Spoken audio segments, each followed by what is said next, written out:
Well, I was maybe 6 or 7, helping my grandmother do rituals. I Oh, was in the so this kitchen. was introduced to you. I was born to carry on the bloodline. So my mom did, and now I do. And then my great-grandmother. So it's been generations. They saw the power in me.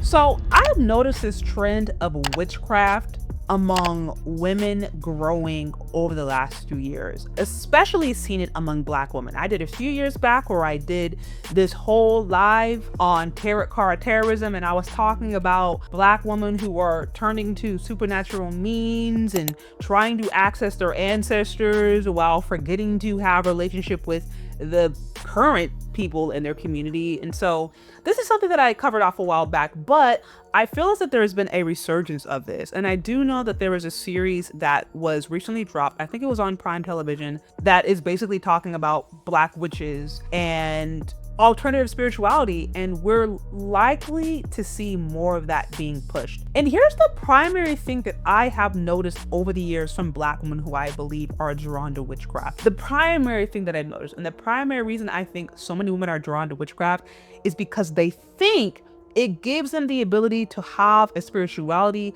that works for them outside of the accountability of men. Many of these ladies who go to witchcraft are adverse to Abrahamic faiths. They are adverse to ultimately religious traditions that give masculine traits to men, or give masculine traits to God, right? Such as Christianity, Islam, etc. And so the problem with witchcraft is exactly what it is. It's witchcraft. I mean, I don't think there is such a thing as a black or white magic. They try to make it sound all nice and pretty and, oh, well, we're doing it for good things or not. I don't believe in none of that stuff. I believe that that is a big reason ladies don't want accountability. And the thing about, witchcraft and even these covens is, I mean, you have some ladies out there doing it their own thing. They're getting their own potions, trying to figure it out themselves, or trying to do with it with their own friends and things. And there's just ultimately no accountability.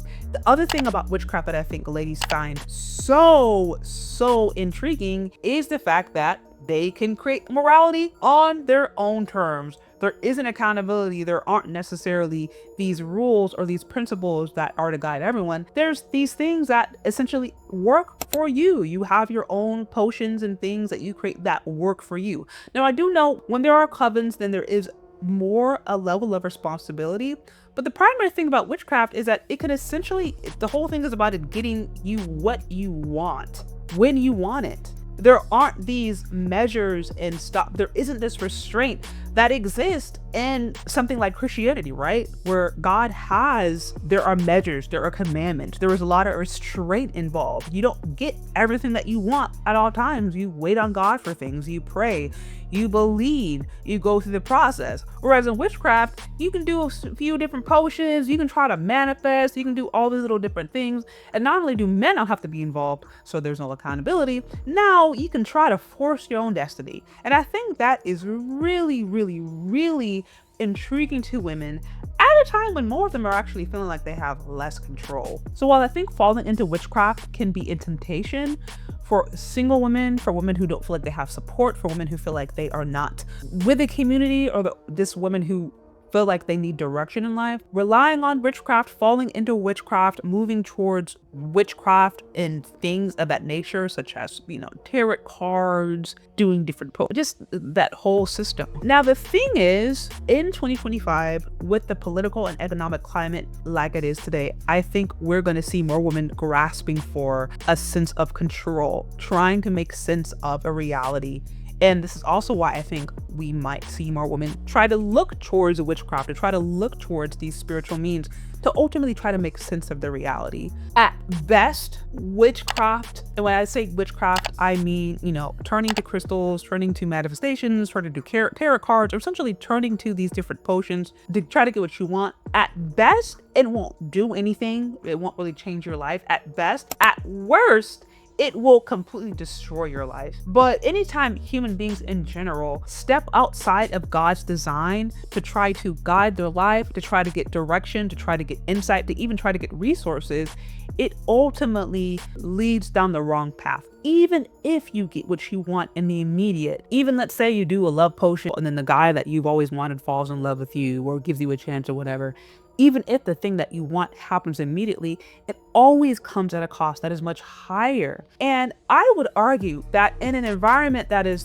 cultivated misandry, that has cultivated hatred towards men, and that has cultivated a distrust of men, that a lot of these spiritual kind of witchcraft, tarot card stuff that we see women grasping to as they're trying to manage their life, a lot of that stuff would actually be naturally addressed within the context of a healthy community with men. And see, and that's where some ladies get afraid. But men and women are meant to be interdependent. I'm not saying it has to be some like weird toxic thing, because a lot of y'all, as soon as you hear men, you'll go straight into a trauma response, right? But I'm like, within the context of a healthy community where there is interdependence and accountability, that is so much helpful. And also, by the way, like some ladies have the horrible misconception that the only thing men are good for is like just a sperm donor or an ATM. And that is such a huge lie. Men are so much more than that when it comes to the value they bring to a family, to community. And a huge thing that men bring to families, to communities, to households is direction, is guidance, is leadership. That is inherent, especially in godly men. And so when women are disconnected from that, it is not surprising that a lot of them run around feeling like they have no direction in their life, because they're not connected to the source of leadership, which is supposed to oftentimes come from the community, from the men that they are connected to, whether it be fathers, whether it be spiritual leaders, godly spiritual leaders, not like the fake phony ones that are trying to take your money or get in your pants, but the ones who are really ordained by God, husbands, even brothers, people in your life that you really have healthy relationships. Like they can sometimes actually help bring that leadership, bring that balance, bring that structure, bring that direction that so often ladies are seeking on their own, that they're not meant to get on their own.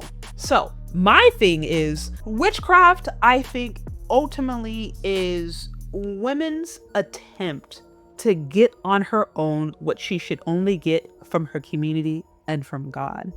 And as I mentioned before, at best, turning to these means can not really mean much. And at worst, it can actually make things worse. In the worst case scenario, it could actually really bring destruction. And I think instead of being quick to turn to potions and ultimately trying to navigate spirituality and navigate life on yourself, I would encourage you to really take a step back and consider the way God created us, and consider the way he desires us to operate, which is within healthy interdependence of a family, of a community that includes men. And if you have a fear, if you automatically assume men are out here to abuse you, to take advantage of you, to want to control you, then you're operating from a trauma response. And that's something that God wants to heal. And when he can heal, best believe a lot of these things that you're trying to get taken care of through tarot cards and potions will naturally fall in order when you are operating according to the way God wants you to.